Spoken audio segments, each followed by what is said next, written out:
প্রায় 2 মাস আগে নিখোঁজ হয়ে যায় মালদার বছর 30-এর এক যুবক মনোহর হোসেন। অনেক খোঁজাখুঁজির পরও তার সন্ধান না পেয়ে ওল্ড মালদা থানায় ডায়েরি করেন বাবা ইউনুস আলী। এই ঘটনার প্রায় 2 মাস পরে বজবজে রাস্তায় এক যুবককে দেখা যায়। সে অস্বাভাবিক আচরণ করছিল এবং রাস্তায় ঘুরে বেড়াচ্ছিল। খবর যায় বজবজ থানার পুলিশের কাছে। তারা ওই যুবককে রাস্তা থেকে উদ্ধার করে থানায় নিয়ে আসে এবং সেই যুবককে স্নান করিয়ে ভালো জামাকাপড় পরিয়ে স্বাভাবিক অবস্থায় নিয়ে আসে এবং ওই যুবকটির কাছ থেকে তার পরিচয় ও পরিবারের সদস্যের নাম ও ঠিকানা জানার চেষ্টা করেন আইসি শান্তনু বসু।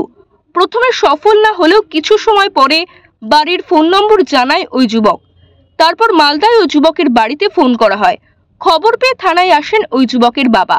তখন নগদ কিছু টাকা সহ মনোহর হোসেনকে তার বাবার হাতে তুলে দেন বজবজ থানার আইসি শান্তনু বসু ও তার টিম।